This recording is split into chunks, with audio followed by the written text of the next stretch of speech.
Okay, in this video we're going to be talking about onion design, and we're going to get to a big old mess like this, but it will all make sense, I promise. And we're also going to go into the build, create a little bit of extra platformy stuff so that we can get a good reading on exactly how we want our player movement to be, so that we can lock and load and say we're ready to move on to the next part of development. Okay, so you're no doubt wondering, what is onion design? What does that mean? Onion design is the philosophy that we're following where we say that the core of the game is the most important. And for us, the core at the moment is moving. Oh, goodness me, let's try to spell it correctly. Moving and attacking. That's really the core. If it feels good, then our game is going to feel good. If it feels sluggish, bad, uninteresting, dull, difficult, then our game is going to suck, I guarantee it. So moving and attacking is right at the middle of our game. It's what I'm calling core. Let me do a little arrow here. Core. Very, very important. And then we layer something, and if I can draw circles and not bump into my microphone, then we layer a next layer around that. We say, what's the next most important thing about our game? It might be, for example, abilities. We haven't fully decided yet, but abilities, spells, special attacks, it's still part of combat. So the core is being able to move and attack. That feels good. And abilities is part of combat as well. And that gets layered on top of that. And then what gets layered on top of that? Well, that might be, let's see, still somewhat relevant to combat, might be inventory, items. Inventory, so things like weapons, armor, potions, etc. So WAP, we'll call it. And that's next most important. And then what's going to come next after that? It might be, bump into my microphone again, it might be story, quests, etc.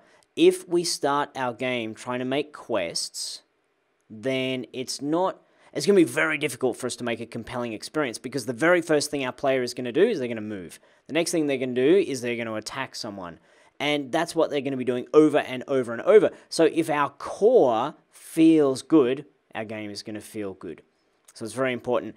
And so where we are and it looks like an onion. That's why we call it an onion design. So yeah, it kind of looks like very similar if you chopped an onion, sliced it down the middle. Here's an onion, and you went slice, and then you looked in there, and if you could draw properly, that's why it's called an onion. You'd probably slice it in the middle, wouldn't you? It's hard to write sideways like that. Okay, so the implications of this is why we're talking about moment. We're just going on and on and on about create your moment. So if it feels good now, like if you've got a good moving and attacking, then you put more stuff into your game. Might be abilities, special attacks, power-ups, etc. And you put that level of functionality into your game, and you need to go back and make sure that moving and attacking still feels really good, because you've got to protect that core. So this is feeling good and that's feeling good, and then you say, right, let's put in inventory. What do we need to do with that? It still needs to support the core and make this as another tick here. It's starting to get pretty good. Okay, so still make it so it's awesome. You've got this big, everything in here is fantastic in here now. It's all colored in green. Each time you put something in, you need to go back into your core, make sure your core is feeling good. It's all about protect the core. And at some point, my friends, you'll get a conversation where you say, right, our game is going to be so awesome if I can draw a circle, so awesome if we put in this super amazing feature. Super amazing. And you say, but I've run out of time and money. So therefore, this super amazing feature just doesn't get done. Let's choose a nice red highlighter to show it don't get done. And so if that doesn't get done, is your game still going to be cool? Are you still going to have a compelling game if it ships only with this? It's another reason that we start with the core of the onion and move outwards is if you only had this, is your game going to be okay? Also, as you're prototyping,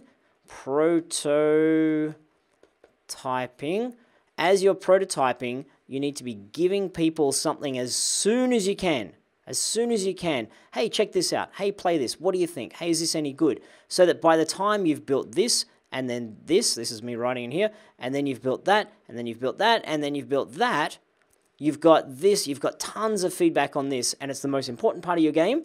Therefore, you've got tons of people who've helped you polish it and refine it and have it feel really good.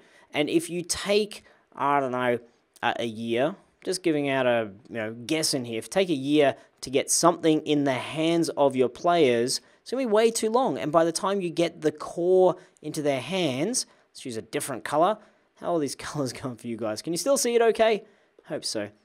By the time you show someone your core, if you've taken a long time and you've built this and you've built that and you've built all this great stuff and they're like, it kind of doesn't feel very good. I don't like that you have to click to go from A to B. You're like, but all of these other things have been built on the premise that this is good. Oh yeah, that's why Ben and I are really going on about create a moment. Don't get distracted with the other stuff. Make sure that you're building one thing at a time. And as I spoke about in a previous video, next for us, I've kind of made a big old mess here. Let me see if I can get a different color to actually show you what's going on. Purple, there we go. So for us, somewhere in here, we've got this notion of combat. And that's what we're creating for our moment. We're starting with what's the very first bit of combat that we need to do, and then what's the next bit of combat we need to do, and eventually, probably, not inventory, yeah, not quite, probably at this abilities level in my diagram here. Then we'll say, okay, this is combat, it should be pretty cool, pretty playable, and we can define it as, da-da, we've got a moment. And that was what was speccing out previously in terms of damage and modifiers, doing damage and having hit points, etc. What I'd like to do now is go back into our build and just do a little bit of quick refinement to make sure that we're happy with our core and we can move on to the next part of development. And when we go back and have a look in our sandbox, let's play. Ben's been doing some changes, been monkeying around with speed. Okay, first of all, it's too fast. I think we're going to go like across the screen. If we're trying to have combat, that's going to be a bit too quick. So first thing we're going to do is change the speed and the run. I like that his legs are moving fast. Pretty good. But a bit too fast in terms of overall movement speed. And I need to create a couple of extra bits and pieces, a couple of ramps, and a couple of extra things to run behind. And probably, I think now's a good time just to say, if we want the player to go over here and have some combat and then run all the way over to here, how long does it take? So you start to get a good feel of distances, because very shortly we're going to start creating our prototype level that has a bit of level flow in it, so we can simulate how we're running from A to B. So I've got a challenge for you guys, which is tighten your core. And the challenge here is create enough sandbox elements to test your movement and controls, with output being post a pic of your latest sandbox. I want to give you just a little bit of a show of something I saw that was really cool when I was looking at our forum just before. And here's a picture from James E. from his early sandbox, where he's put in a couple of, got to have some completely redundant archers.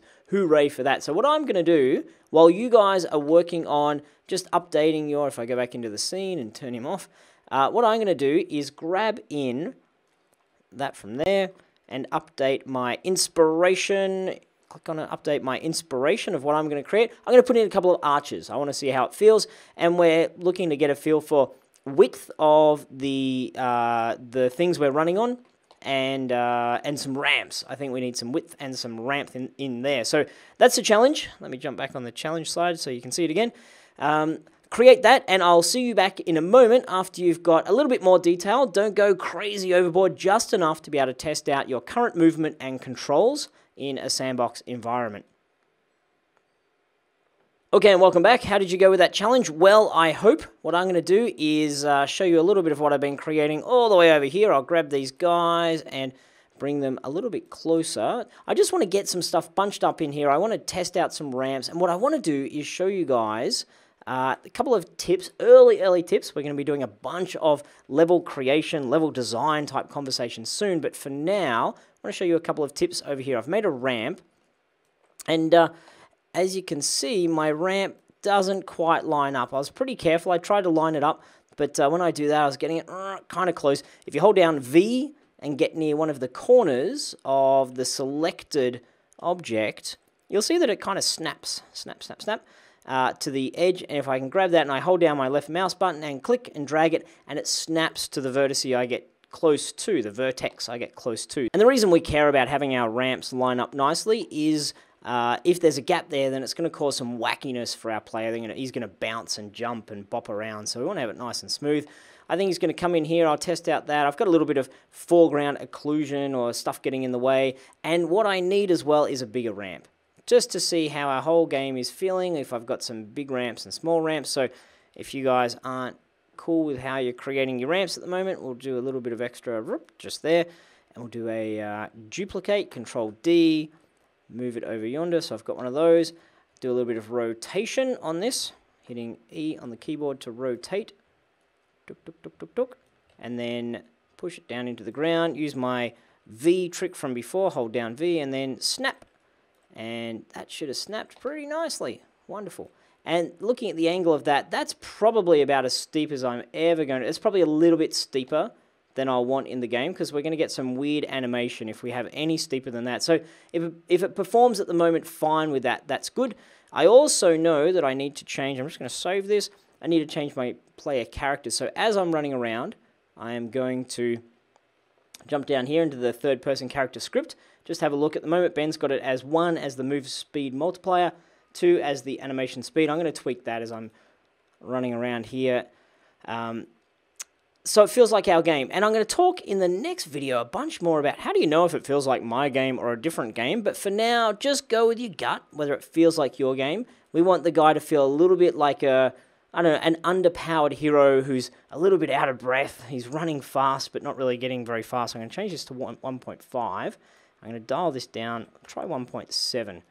And a lot of this is just chuck it in and try. Now, I like the going from A to B speed. It seems pretty good. He feels like he's going a little bit slower. His legs aren't quite as funny as they were before. Let's pop this up to 1.7. Get some of them funny legs happening. Tick, tick, tiddly, lit, lit, do. Okay, that's good. He doesn't look like a very brave, strong, powerful hero, which is what we're going for. Let's see how he goes up the ramp. Okay, that's not too bad. A little bit of a hop at the end there, but we're going to clean all that up as we go along in our project.